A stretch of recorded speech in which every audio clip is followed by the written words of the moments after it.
And it's Ken Kraetzer for Sons of America Legion Radio. We're at the United States Military Academy today. Busy day, special day, a historic day at the Academy. It's our day, number one, the arrival of 1,100 new freshmen for the upcoming class. They are, as we speak, saying goodbye to parents, getting the message, 60 seconds to say goodbye, and then walking through a door, and their lives will never be quite the same after that. The West Point grads in the audience all will remember their R Day. It's something that is unforgettable, but it begins a transition from being a civilian to being a member of the United States military and a new cadet here at West Point.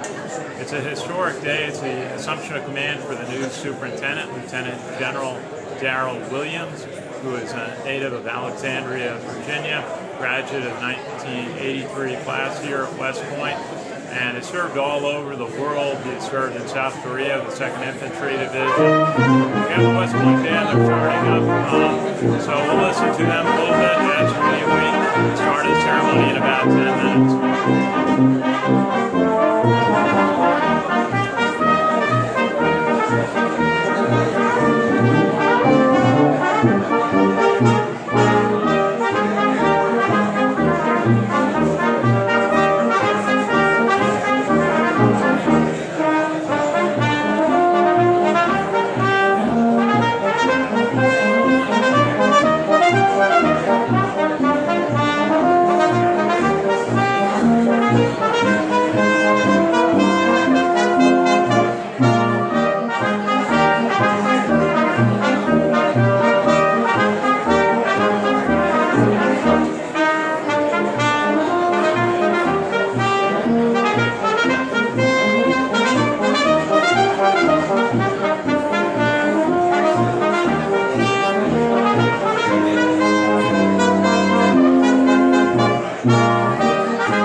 Ladies and gentlemen, the ceremony will begin in 4 minutes.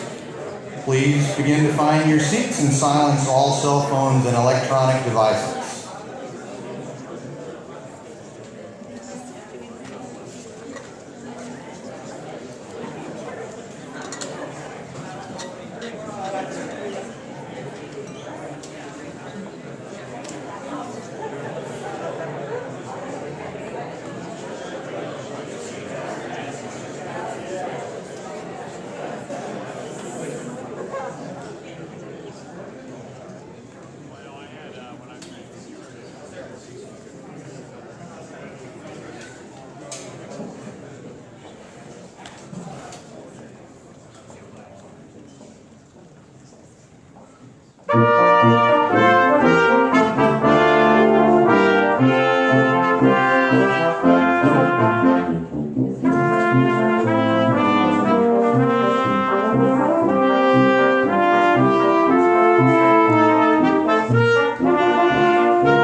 Ladies and gentlemen, the ceremony will begin in 1 minute. Once again, we remind you to silence all cell phones and electronic devices for the duration of the ceremony.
Wheelchair.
morning, ladies and gentlemen, and welcome to the West Point Assumption of Command ceremony for the 60th Superintendent of the United States Military Academy, Lieutenant General Darryl A. Williams.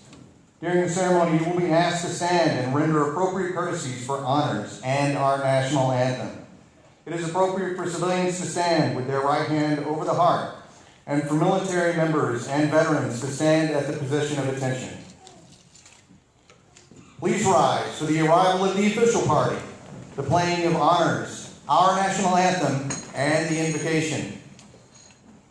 The official party consists of the 39th Chief of Staff of the Army, General Mark A. Milley, and the 60th Superintendent of the United States Military Academy, Lieutenant General Darryl A. Williams. General Milley has deferred honors to Lieutenant General Williams for this morning's ceremony.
Please remain standing for the invocation by Chaplain Publikowski. Almighty God, today is a crazy day. Our day plus assumption of command. As General Patton said, at least in the movie, Congress has its schedule and I have mine. Well, God, Congress has its schedule and you have yours, and your timing is always right. And so blessed are you, Lord God of all creation, for bringing us to this happy day when we welcome Lieutenant General Williams and his wife. And as we witness Lieutenant General Darryl Williams become the 60th Superintendent of the United States Military Academy, we ask you to assist General Williams with your spirit of wisdom and understanding, that the administration of his duties may be conducted in righteousness, that he may be eminently useful to your people whom he will lead, our cadets, staff and faculty and their families, and ultimately the American people whom he will serve. May he enforce regulations with discipline, with justice and mercy, restrain vice and immorality, and encourage due respect for all virtues, especially duty, honor, country, as he assumes the weight of his new position today. Amen. Please be seated.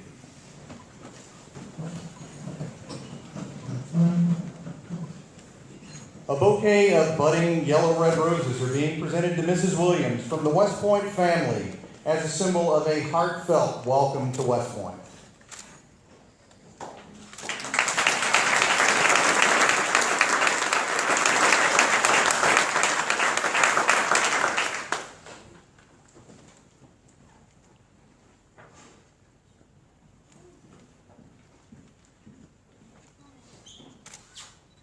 The official party will now move forward for the assumption of command. Since the beginning of recorded history, military leaders have used a visible symbol of authority around which to rally their command.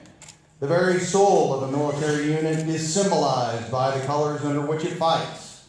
For the colors record achievements of the past, stand as a guardian over its present destiny, and ensure inspiration for its future. The colors serve as a proud emblem of our history. The ceremonial passing of the United States Military Academy colors symbolizes the assumption of command and responsibility of West Point to Lieutenant General Darryl A. Williams.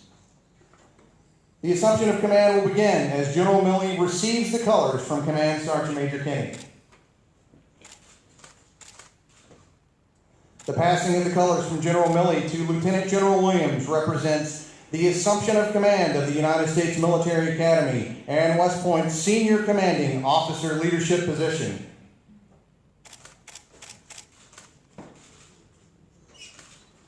Lieutenant General Williams now returns the colors to Command Sergeant Major Kenny, signifying the beginning of his duties as the 60th Superintendent of the United States Military Academy.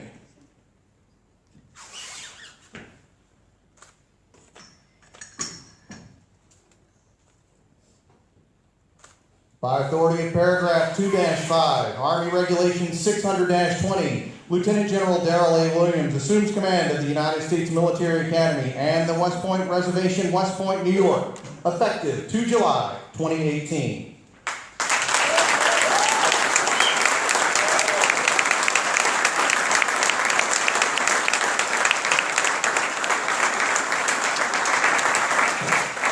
Please welcome. Big deal, brother. Thanks, sir. Hey, I got it. So, I haven't forgot. It's only been 11 days since I've been up here. So, hey, I want to thank everyone for being here, and I particularly want to thank the chaplain for ordering up probably the most humid day of the year for my arrival. That's awesome. So, thank you. And I want to just say how great it is for me personally to be back here at West Point. And as you know, I was just here 11 days ago, and we said goodbye to General Caslin, and it seems that in those 11 days, West Point has survived the reign of Superintendent Gilland. You know, I learned a lot about West Point. So I've been the Chief of Staff a couple of years ago, and so last night, in preparation for today's momentous events, I took a ride on the information highway, and I asked Siri who had the shortest tenure as Soup, and I expected that Gilland would have the shortest tenure with only 11 days in the saddle. And I think that he would be in the history books by now, but the Chief of Staff of the Army was wrong. The record for the shortest Soup is 5 days, and it's held by none other than the guy who fired the first shots in the Civil War, General P.T. Beauregard, who was the Soup from 23 to 28 January 1861. And he was relieved of his duties after 5 days for having, quote, Southern sympathies, right after Lincoln's inauguration. So, Steve, you came in second in the history book since 1802. I'm sorry you couldn't have won, but you should be proud you don't have Southern sympathies. And Darryl, you don't have anything to worry about. You're good to go. So you can sympathize all you want with Pennsylvania and the Philadelphia Eagles, but all I want you to do is to produce great second lieutenants and to beat Navy. If you do that, you'll get beyond 5 days. So,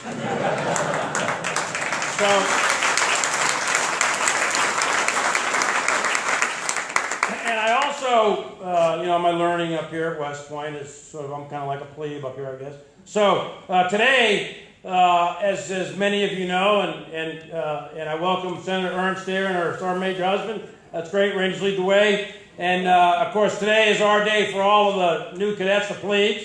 Senator Ernst and her wonderful husband left off their daughter today. And that's great. And it's a busy day today with our day on the plane. And as the chaplain said, it's a crazy day. But I obviously have a lot to learn about West Point because a cadet in a red sash stopped me. He actually didn't stop me. He jacked me up. just a couple minutes ago on the way over here, as I was standing on his line, and I'm not sure what that means. I'll go back to Siri and try to figure out what standing on the line means. But I want to thank everyone for being here. And again, Senator Ernst and Sergeant Major, thank you for being here. We've got, as mentioned already, Steve Gillen and Cindy Jebb. Thank you for both being here. I see Coach Riley and Luke Corrigan back there. Thank you for being here as well. I see Sergeant Major Kenny, who's just did the change with us. Thank you, and thank you for representing all that's good about all the non-commissioned officers in our United States Army and all the friends and classmates. By the way, are there any classmates here from 83? Is anybody?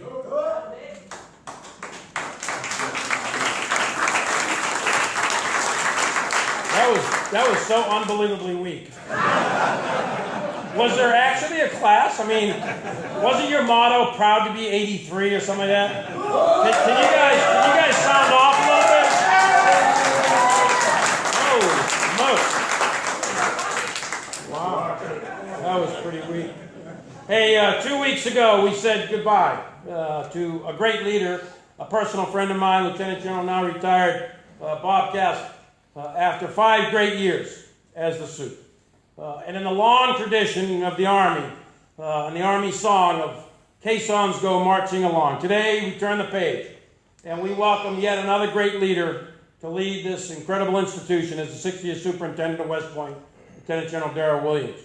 Many of you know him so well. I know him for many, many years. And I will tell you, I polled not only his friends, but all the other 4-star generals and 3-star generals in the Army. Darryl is universally considered as a wonderful person, inspired pick to be here as a superintendent. He's a great guy, an outgoing personality, and this is an officer of tremendous talent, competence, character. And I have no doubt in my mind he's going to make his own historic mark on this academy. Darryl has been a soldier for 35 years and counting now. But his soldier's service, his service as a soldier, is not just his own sacrifice. It's the sacrifice also of his family. And his family is shared in the burden, so many ways sacrificing far more than he. And I often speak about Army service as being a family affair, and the Williams family of service is no exception. And their record of service extends far beyond the time that Darryl ever put on the uniform here on his own our day.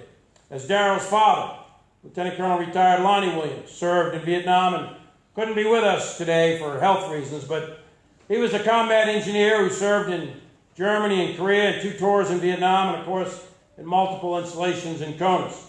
And as a young officer in career in the mid-1960s, he led a patrol to clear obstacles in the demilitarized zone, and he was attacked by North Korean troops and received the Bronze Star Medal for his performance in a very, very difficult and dangerous situation. While in Vietnam, on his first tour in 1962, as a young lieutenant, he was responsible for building bases as the U.S. military began to gear up for what amounted to a lengthy war. 10 years later, in 1972, as a lieutenant colonel, he was part of a small team that conducted airfield assessments and repair. And on one of those missions, he led a small 6-man team to Loc Ninh, an airfield that was held by the North Vietnamese Army at the time. And this was part of a plan and a coordinated prisoner of war exchange. The airfield at Loc Ninh had been badly damaged by fighting and needed significant repair before planes could land to transport the POWs. Surrounded by North Vietnamese soldiers, he and his team conducted their assessment and instructed the workers on how to fix the battered runways. The POW exchange was able to proceed as scheduled 1 week later, thanks to Lieutenant Colonel Williams and his team. And again, he was awarded the Bronze Star for his actions in a very tense standoff between, arguably, what was still an enemy. Unfortunately, Lieutenant Colonel Williams couldn't be with us, but Darryl, I know he's with us in spirit right now, and we want to all thank him for his tremendous service to our country.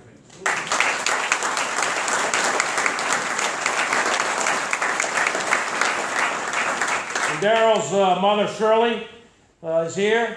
In addition to being an Army spouse, she was also a career educator, 35 years of teaching in what I would argue is one of the top 2 or 3 most important jobs in America. That of being a mother, that of being a teacher, and that of serving in the uniform of our country. So thank you for everything you have done over so many, many years. Much of it was done in Northern Virginia, and you have had a tremendous impact on so many children. And not only that, but she also has worked relentlessly as a volunteer for Red Cross. She was a case correspondent for military families in the Holy Land of New England. Very nice. And she did such great work up there that I want to thank you on behalf of everyone here for everything you've done for our country and for making Darryl into the man he is today. You are clearly his North Star. So thank you so much, Shirley.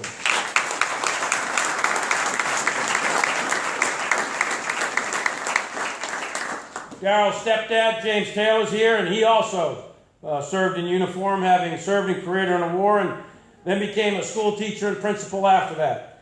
His father-in-law, Lieutenant Colonel retired John Donahue, is here, served in Vietnam, as well as Japan, Korea, and Taiwan during his Army career. And his brother Michael is a former Marine, only because he couldn't make the standards of the Army, but thank you. Thank you, Marine, for being here. A truly impressive military family with tremendous record of service and something to be very, very proud of, and I want to thank you all. But you know, the spirit of service also carries over to the Williams children. Kendall is an Army spouse. That's Darryl's daughter. And she's also the mother of 2 children, and you can see her in the back holding one of them right now. And, she's a physician's assistant. Her husband currently is an infantry officer with the 3rd Cavalry Regiment at Fort Hood, and he returns home tomorrow, I think is the big day. So that's great. He's been deployed on Operation Inherent Resolve. He couldn't be with us today, but we know that he too is with us in spirit. Nathan and Zach have followed in Darryl's footsteps, also to become Army artillery officers. Zach was commissioned out of Virginia Tech in 2014 and served as a platoon leader and FTO in the Great Screaming Eagles of the 101st Airborne Divisions. Unfortunately, he wasn't good enough to get in the Currahees, and he had to serve in the Rocketsons. So, and Nathan, right over here, is just graduated from West Point in the class of 2018. He had difficulty getting some of his roommates and classmates in the room, so we had to do Chief of Staff override. So where's his roommates? Where are you at? I want to make sure you made it in. There you go. Very good. So Nathan's on his way to Bullock, and then shortly he'll be assigned to Fort Lewis after successful completion of Airborne and Ranger School. Right? Roger that. It's all in the brain. It's all between the ears, son. You're going to make it. One step in front of the other. No mountain too high. Dahlonega can't crush you. You got it? All right. Get your mind right. So Kendall, Zach, and Nathan, we want to thank all of you for everything you've done and for supporting both your mother and father and for your willingness to serve our nation and our Army. And I can tell you that your dad would not be here with all 3 of you and your unrelenting love and your sacrifice as well over the years in support of him. So thank you. But the one I would argue has probably sacrificed the most is Erin. Erin is Darryl's wife, and she has been his wife for 30 consecutive years. If that doesn't spell sacrifice, I don't know what else. So,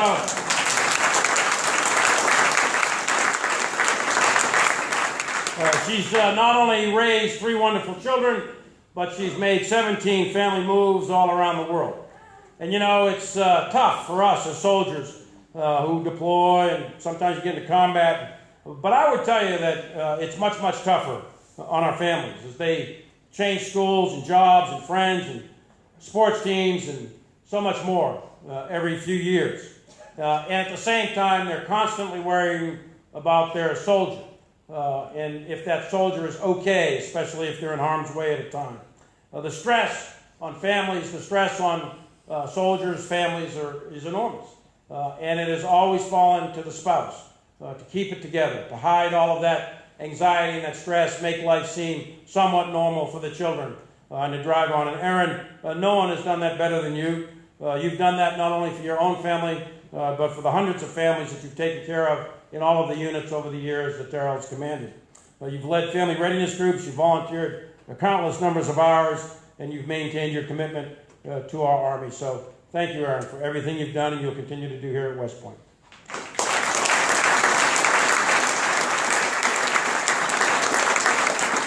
And I might add, just a footnote, again, Siri provided me with this information, but I might add that Aaron and Darryl were high school sweethearts and were actually married on an Army-Navy football game weekend in 1988.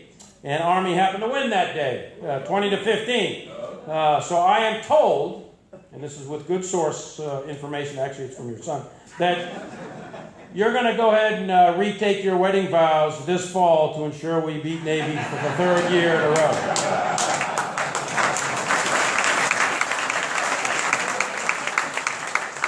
So there'll be lots of us watching for that, and I wasn't joking. You can set the date right now if you want. I will say that I did joke with Darryl a couple minutes ago, and I said, you know, which one did you enjoy more, the win over Navy that day or your wedding? And he actually had to pause and think. I'm like, dude, she's standing right there. What's wrong with you? So, it's been an interesting night at Quarters 100 tonight. So, hey, but look, the reason we're here today is to ensure the United States Military Academy has the leadership it needs. And everybody can read Darryl's bio in the program. In my view, the view of all the other senior leaders of the United States Army and the Secretary of the Army, to include the United States Senate and the President of the United States and the Secretary of Defense. Everyone recognizes that Darryl Williams is clearly qualified to do his job here and to do it extraordinarily well. He's distinguished himself in some of the toughest jobs in the Army, beginning with his first assignment in the 1st Battalion, 76th Field Artillery, and he hadn't stopped for the last almost 35 years. In order to optimize any organization and get to the next level of excellence, everyone must be doing the job that they are best fit for. And the West Point Superintendent's chair is absolutely the right fit for Darryl Williams. He's the right guy at the right time for this academy. He's a warfighter. He has the experience to mold and develop the officers that are going to lead our future Army. In 1982, the West Point football program that was sent to me by one of your classmates describes Darryl as coming to West Point with virtually no football background. True. But, as it turned out, because Darryl was dedicated, he was hardworking, he had tremendous perseverance, and he had a significant amount of athletic skill, he finished with 3 letters, and he was a standout defensive tackle, even though you went 0-3 against Navy. Don't ever do that again.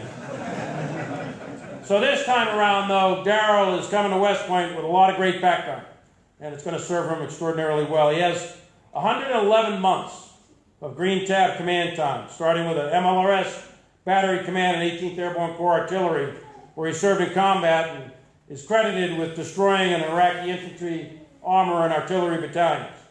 He then went on and he commanded Artillery Battalion in the 4th ID and was the 1st Armored Division Davarti Commander, which he participated also in combat.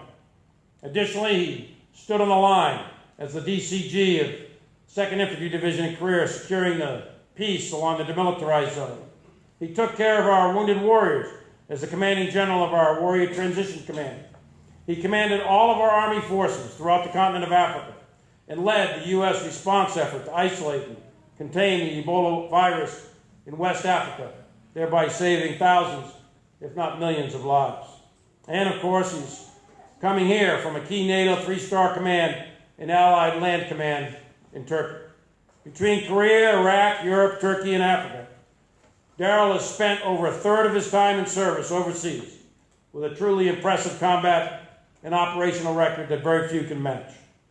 In between operational assignments, Darryl was a division planner, worked in the Army and Joint Staffs, was an aide to the President, graduated from Leavenworth, SAMS, and Navy War College, and significantly, he was a company battalion and regimental TAC here at West Point. But beyond Darryl's resume, and most importantly, in my view, Darryl is a leader of character. He's a man of tremendous and huge integrity, and he's not afraid to speak truth to power, but he does it in a professional way.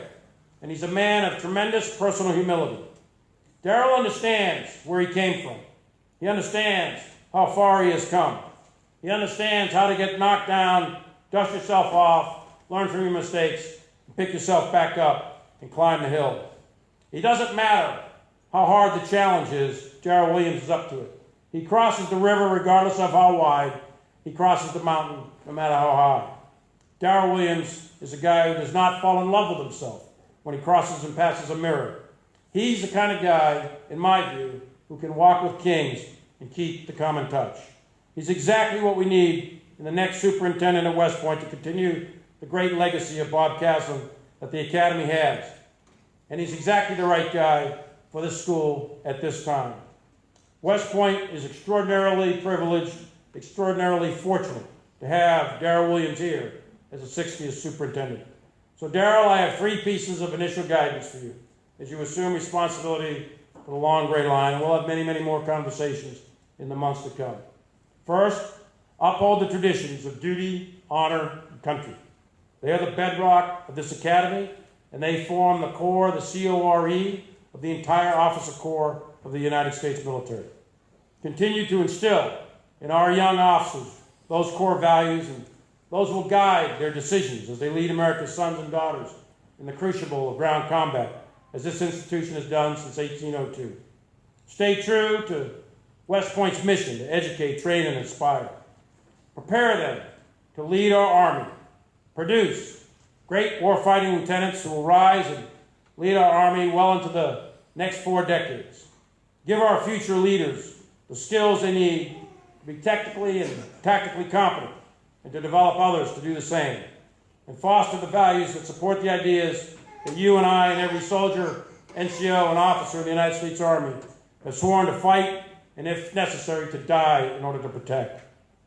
Second, prepare the Academy for the future. Adapt to produce the leaders we need for the Army of 2028 and beyond. A cadet you commission in your tenure here as the SUP is very likely to be the Chief of Staff of the Army in the year 2060. Think about that. You're building the leaders that are going to lead the Army of the future. And while we can't know exactly what war will look like 10, 20, 30, or 50 years from now, leadership, we do know, will always remain the key to combat power and combat effectiveness. We must embrace technology and innovation, but we must not lose focus on the Army's primary purpose, and that is to win.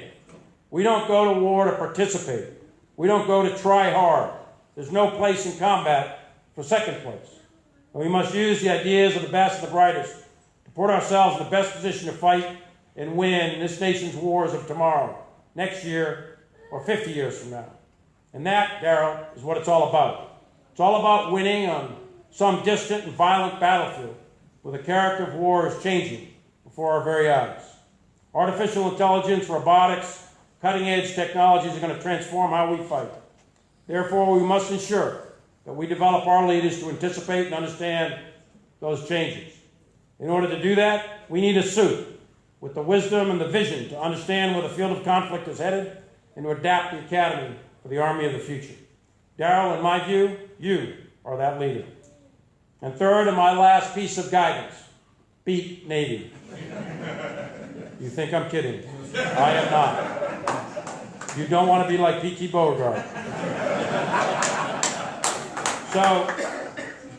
So welcome back to West Point with a little bit of pressure. And congratulations, you're the right guy. And your selection here is very special to all of us. Not only those who graduated from this school, not only those who are on the faculty and in the athletic department here, not only those that are students and parents, but also those of us who never went here.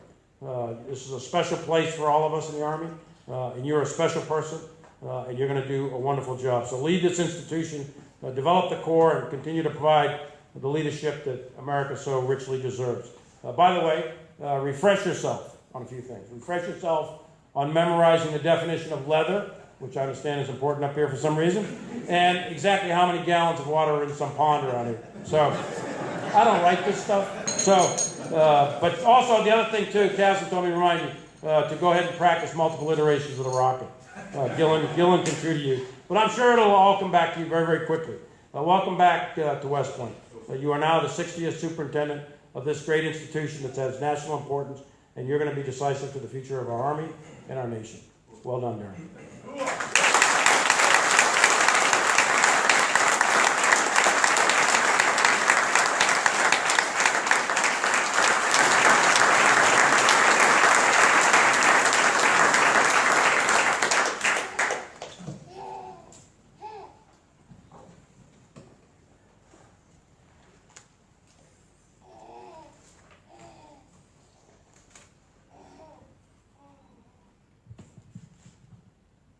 Senator Ernst, Chief, other distinguished guests, USMA team, ladies and gentlemen, my football teammates, and all the family members in attendance the Chief talked about. Thank you for all being here today.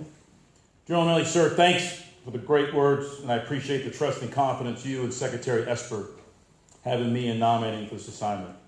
To our Major Love, Steve Gillen, Cindy Jebb, Boo Corrigan, Mark Bigger, and the rest of the leadership team, thank you for making this as smooth a transition as possible for welcoming Aaron and I back to West Point.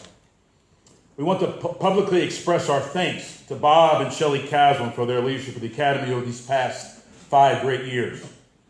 When I was a cadet back here in the 1980s, Bob was a TAC officer and my football coach. He was an incredible leader and a role model then, and certainly that reputation grew throughout his 40 years in the Army.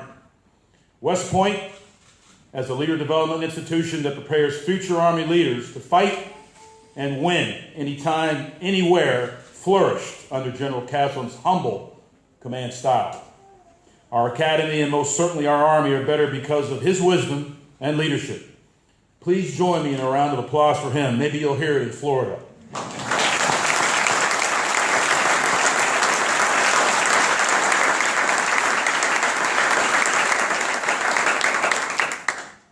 To the USMA team, I know firsthand the importance of having smart, tough, thoughtful, and innovative leaders of character who can lead and operate in some very complex environments, the kind of leaders this great institution develops. I know how important good leadership is for the Army so we can defend our nation and win on the battlefield.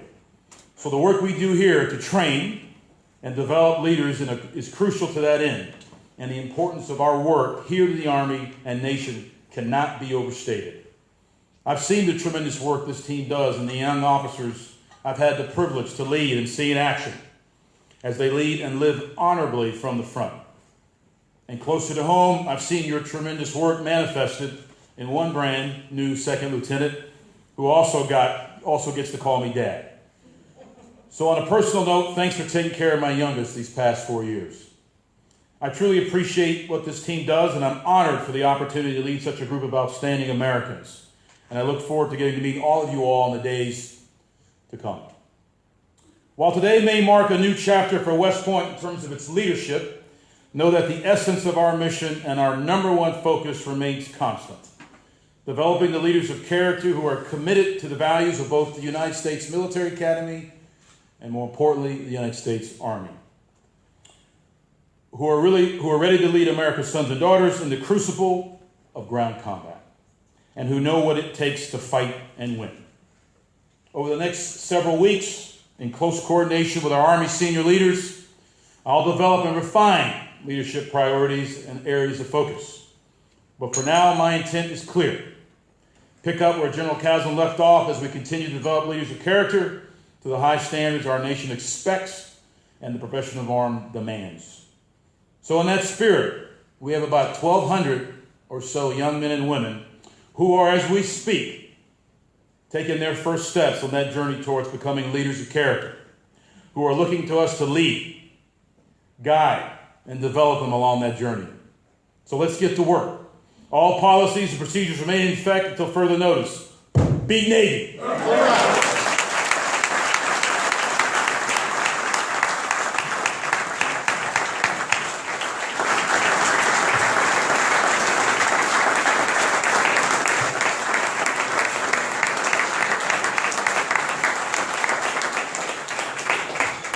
Please remain standing for the benediction by Chaplain Popakowski, and remain standing for the playing of the official Army song, "The Army Goes Rolling Along." And with much work to do, we'll use the blessings from Numbers chapter 6, along with the West Point edition.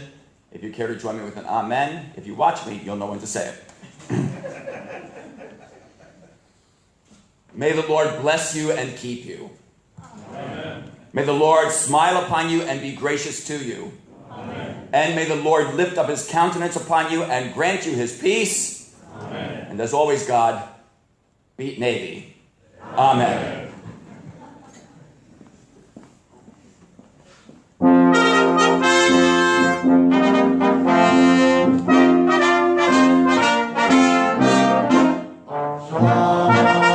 Sing a song, we are